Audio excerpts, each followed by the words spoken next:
ایسی بے نظیر حکومت کی جو رہتی دنیا تک، تو کسی کو نہ عطا فرمائے گا کہ ہم نے تمہیں انہیں تسخیر کرنے کی طاقت عطا کی ہے، اور یہ طاقت ہم نے تمہاری اس انگشتری میں رکھ دی ہے جو ہمیشہ تمہارے ساتھ رہے گی۔ حضرت سلیمان علیہ السلام بنی اسرائیل کے ایک انتہائی اہم ترین پیغمبر اور بادشاہ تھے۔ آپ حضرت داؤد علیہ السلام کے بیٹے تھے اور بہت ہی ایکسٹرا آرڈنری شخصیت کے مالک تھے۔ انتہائی ذہین و فطین ہونے کے ساتھ ساتھ فیصلہ کرنے میں بھی ماہر تھے۔ اللہ نے انہیں ایسے ایسے معجزات عطا کیے تھے جو پھر کسی اور پیغمبر کو نہیں دیے گئے۔ مثلا جنات کو ان کے تابع کر دیا تھا اور وہ ان کے حکم پر بڑی بڑی تعمیرات کیا کرتے تھے اور ان کا ہر حکم ماننے پر مجبور تھے۔ ہواؤں کو آپ کے تابع کر دیا تھا جو کہ آپ کی سواری سمیت آپ کو اڑا کر مہینوں کا سفر گھنٹوں کے اندر طے کروا دیا کرتے۔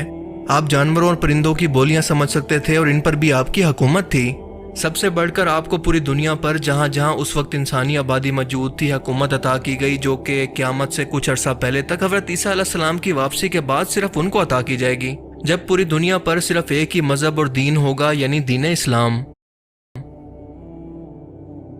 حضرت سلیمان علیہ السلام کا ذکر قرآن کریم کی سورہ النمل اور سورہ السبا کے اندر موجود ہے، لیکن آپ کی زندگی سے متعلق زیادہ تر معلومات اسرائیلی روایات کے اندر ملتی ہیں، کیونکہ آپ بنی اسرائیل کے ہی پیغمبر تھے جو کہ تورات کو ماننے والی تھی۔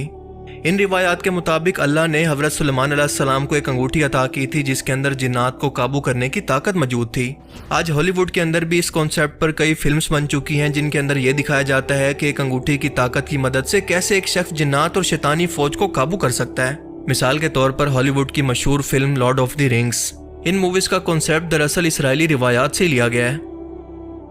میں نے حضرت سلیمان علیہ السلام کی زندگی کے معجزات، ان کی پرسنل لائف، قرآنی حوالوں اور اسرائیلی روایات کو پڑھ کر ایک ایسا کنکلوژن نکالا ہے جو کہ آپ کو حیران کر دے گا، اور ایسی انفارمیشن آپ نے اس سے پہلے کبھی نہیں سنی ہوگی کہ حضرت سلیمان علیہ السلام نے یہ دعا کیوں اللہ سے مانگی تھی کہ اے اللہ میرے بعد ایسی حکومت کبھی کسی کو مت دینا جو کہ مجھے دی ہے۔ کیا حضرت سلیمان علیہ السلام کی ملاقات واقعی دجال سے ہوئی تھی اور انہوں نے ہی اسے زنجیروں کے اندر قید کر کے سمندر کے اندر پھینکوا دیا تھا؟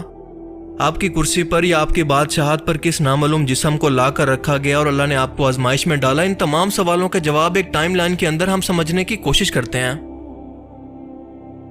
حضرت سلیمان علیہ السلام کی وفات کا قصہ اور اللہ کا انہیں ایک آزمائش کے اندر ڈال دینا جس کا ذکر قرآن کریم کے اندر موجود ہے، ہمیں ایسی انفارمیشن دیتا ہے جو کہ ایک ٹائم لائن کی صورت لاجیکلی اہم ترین واقعات کو آپس میں جوڑتی ہے۔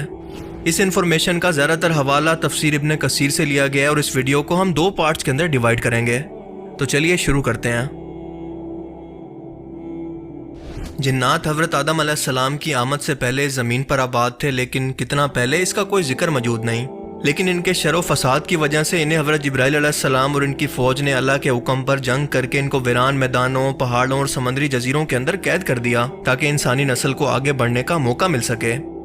اس کے بعد آج سے 3000 سال پہلے حضرت سلیمان علیہ السلام کے دور کے اندر جب اللہ نے جادو کا علم ہاروت و ماروت فرشتوں کو سکھا کر زمین پر بھیجا کہ انسانوں کی آزمائش کریں، تو ساتھ ساتھ انہی انسانوں کی آزمائش کے لیے ان تمام جنات کو بھی آزاد کر دیا، اور یہ آج سے 3000 سال پہلے کا ٹائم ہے۔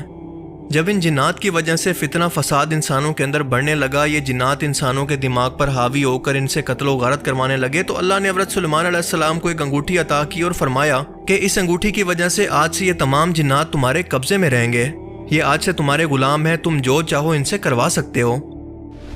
اب یہاں پر ایک کانسیپٹ آپ پہلے کلیئر کر لیں کہ انسانی تاریخ کے اندر جتنے بھی پیغمبروں کو معجزات دیے گئے ہیں وہ کسی نہ کسی فزیکل میڈیم سے جڑے تھے۔ مثال کے طور پر اللہ نے حضرت موسیٰ علیہ السلام کو ایک مبارک عصا دیا تھا جو کہ اسدحہ بھی بن جاتا تھا اور اس کو سمندر پر مارنے پر راستہ بھی بن گیا۔ حالانکہ اللہ تعالیٰ تو یہ معجزات ڈائریکٹ بھی حضرت موسیٰ علیہ السلام سے کہہ کر بھی کروا سکتے تھے، بنا کسی جلتی جھاڑی کے ڈائریکٹ حضرت موسیٰ علیہ السلام سے کلام بھی کر سکتے تھے، لیکن ہم دیکھتے ہیں کہ ایسا کبھی نہیں ہوا، یعنی کوئی نہ کوئی میڈیم ان معجزات کے لیے استعمال کیا گیا، اور معجزات ایسے کام ہیں جو کہ عقل کو عاجز کر دیتے ہیں، یعنی دنیا کے قانون کو توڑ دیں، سائنس ان کو ثابت ہی نہ کر پائے، کیونکہ اگر سائنس ان کو ثابت کر دیتی ہے تو وہ معجزہ ہو ہی نہیں سکتا۔ یعنی اللہ تعالیٰ کا قانون ہے کہ اللہ کی ذات اپنے پیغمبروں کے ذریعے معجزات دکھانے کے لیے بھی کسی نہ کسی فزیکل میڈیم کو استعمال کرواتی ہے۔ حضرت سلیمان علیہ السلام کے لیے یہ فزیکل میڈیم دراصل جنات تھے جن کو اللہ تعالیٰ نے ان کے تابع کیا تھا۔ یاد رہے کہ سائنس جنات کے وجود پر یقین نہیں رکھتی کیونکہ ان کو فزیکلی ثابت نہیں کر سکتی۔ حضرت سلیمان علیہ السلام کو یہ انگوٹھی جنات پر حکمرانی حاصل کرنے کے لیے عطا کی گئی تھی، اور میرا گمان یہ کہتا ہے کہ یہ تمام اہم ترین معجزات یعنی ہوا کے اندر آپ کی سواری کا اڑنا، پرندوں سے باتیں کرنا، بڑی بڑی تعمیرات کروانا، یہ سب کچھ انہی جنات کی مدد سے کیا گیا ہوگا۔ اس کا ثبوت یہ ہے کہ آپ جانتے ہیں کہ اسلامی حوالوں سے ہمیں پتہ چلتا ہے کہ جنات کی بے شمار اقسام ہیں، ان میں سے کچھ تو انتہائی طاقتور ہوتے ہیں، کچھ ہوا میں اڑنے والے، اور کچھ جانوروں اور پرندوں کی شکل کے اندر خود کو بدلنے والے یا پھر شیپ شفٹنگ کرنے والے جنات بھی موجود ہیں۔ لہٰذا آپ کے ٹائم کے اندر ہر ایک نسل کے جنات کے ذمے الگ الگ اور مخصوص کام تھے ان کی قابلیت اور طاقت کے حساب سے۔ مثال کے طور پر طاقتور جنات صرف تعمیرات ہی کیا کرتے جو کہ کافی مشقت اور طاقت کا کام ہوتا ہے، اور اس کے علاوہ اڑنے والے جنات آپ کی سواری کو اٹھا کر آپ کے ساتھ سفر کیا کرتے، کیونکہ ظاہر ہے کہ آپ کی سواری یعنی کشتی کے اندر کوئی انجن موجود نہیں تھا، اور اگر آپ کی یہ کشتی بنا کسی فزیکل میڈیم کے چلتی تھی یعنی جنات کی موجودگی کے بغیر اڑتی تھی تو کشتی کی ضرورت ہی کیوں موجود تھی؟ حضرت سلیمان علیہ السلام تو بنا کسی کشتی کی ضرورت کے ہوا میں ویسے بھی اڑ سکتے تھے۔ اس کا ایک اور ثبوت ملکہ سبا کا تخت لانا بھی ہے، جو کہ آپ کے ایک درباری نے آنکھ جھپکنے سے پہلے آپ کے دربار کے اندر حاضر کر دیا تھا۔ اب ظاہر ہے کہ کامن سینس تو یہی کہتی ہے کہ وہ ایک طاقتور جن ہی ہو سکتا ہے، کیونکہ انسان کے لیے تو بنا میڈیم کے یہ پاسبل ہی نہیں ہے، جبکہ شکلیں بدلنے والے جنات پرندے اور جانور بن کر باقی جانوروں سے بات کیا کرتے اور تمام خبریں لا کر آپ کو دیا کرتے۔ اس کے علاوہ سمندر میں تیرنے والے جنات غوطہ لگا کر ہیرے جواہرات لا کر آپ کو دیا کرتے، جبکہ کچھ جنات ایسے تھے جو کہ انتہائی طاقتور مگر شیطان تھے، جو کہ ہر وقت زنجیروں کے اندر جکڑے رہتے تھے۔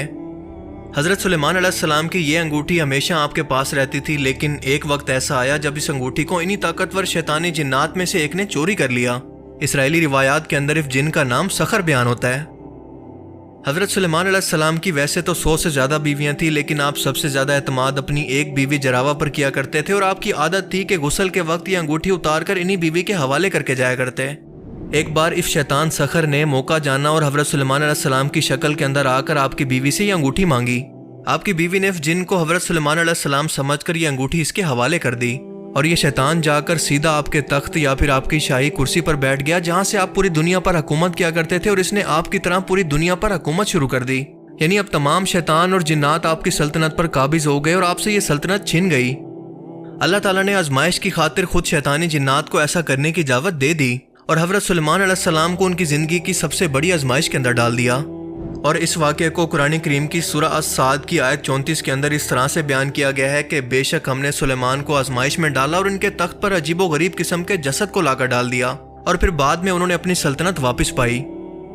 عربی زبان میں اس شیطانی جن کے لیے جسد کا لفظ استعمال کیا گیا ہے، جو کہ انتہائی اہم ہے۔ یاد رہے کہ جسد ایک ایسے جسم کو کہتے ہیں جس کے اندر روح موجود نہ ہو، جیسے جسد خاکی جو ایسے انسان کے جسم کے لیے استعمال ہوتا ہے جس کی روح اس کو چھوڑ کر جا چکی ہو۔ اس لفظ جسد کا اصل مطلب ہے کیا، یہ ہم ویڈیو میں آگے جا کر سمجھیں گے۔ اپنی سلطنت سے اسی طرح سے بے دخل ہو کر وہ ایک عام انسان کی طرح زندگی گزارنے لگے، ایک جگہ پر جا کر مزدوری کرنے لگے۔ 40 دن تک یہ سلسلہ ایسے ہی چلتا رہا۔ اس شیطان کو ہر چیز پر کنٹرول تھا سوائے آپ کی بیویوں کے۔ 40ویں دن تک جب درباریوں نے یہ محسوس کیا کہ سلیمان علیہ السلام کا رویہ انتہائی بدلا ہے اور یہ بہت ہی اوٹ پٹانگ قسم کی یا پھر کم عقلوں والی حرکتیں کر رہے ہیں، تو انہیں یقین ہو گیا کہ آخر کچھ تو گڑبڑ ہے اور یہ سلیمان علیہ السلام تو ہو ہی نہیں سکتے۔ لہٰذا آپ کی بیویوں اور درباریوں نے وہیں بیٹھ کر 40ویں دن تورات کی تلاوت شروع کی، تو یہ جن گھبرا کر وہاں سے بھاگ گیا، اور جاتے جاتے اس نے یہ انگوٹھی سمندر کے اندر کہیں کنارے پر ڈال دی، جسے ایک مچھلی نے نگل لیا۔ کچھ ہی دن بعد جب حضرت سلیمان علیہ السلام اسی سمندر کے پاس عام انسانوں کی طرح مچھلی پکڑ رہے تھے، اللہ تعالیٰ کے حکم سے آپ نے اسی مچھلی کو پکڑا جس نے یہ انگوٹھی کھا لی تھی۔ آپ نے اس کا پیٹ چاک کیا تو یہ انگوٹھی آپ کو اس مچھلی کے پیٹ سے واپس مل گئی اور آپ کو یہ سلطنت بھی واپس لوٹا دی گئی۔ اب سورہ صاد کی اس آیت کو دوبارہ پڑھیں اور یہ تمام واقعہ ایک ٹائم لائن کے اندر سمجھنے کی کوشش کریں۔ اسی موقع پر انگوٹھی ملنے کے بعد حضرت سلیمان علیہ السلام نے یہ دعا کی تھی کہ اے اللہ میرے بعد یہ حکومت دوبارہ کسی کو مت دینا، یعنی دوبارہ مجھے اس طرح کی آزمائش کے اندر کبھی مت ڈالنا، ورنہ آپ سوچیں کہ آج تک کسی پیغمبر کو یہ دعا کرنے کی ضرورت کیوں نہیں پیش آئی۔ اس کے بعد کا واقعہ انتہائی حیران کن ہے، کیونکہ وہ جن جس کو جسد کہہ کر پکارا گیا ہے اور کوئی نہیں بلکہ دجال تھا۔ جی ہاں، وہی دجال جو کہ قرب قیامت سے پہلے ایک بار پھر واپس آ کر دنیا کے لوگوں کا مسیح بن کر حضرت سلیمان علیہ السلام کی طرح ایک بار پھر سے پوری دنیا پر حکومت قائم کرنے کی کوشش کرے گا، لیکن اللہ تعالیٰ اس کو ایک بار پھر سے ناکام کر کے حضرت عیسیٰ علیہ السلام کو یہ حکومت عطا کریں گے۔ میں جانتا ہوں کہ یہ بہت بڑا دعویٰ ہے اور اس کو سمجھنے کے لیے بہت سارے ثبوتوں کی بھی ضرورت ہے۔ اب یہ ثبوت کیا ہے اور سلیمان علیہ السلام نے جن کو زنجیروں کے اندر جکڑ کر ایک صندوق کے اندر بند کر کے سمندر کے اندر کیوں پھینکوا دیا،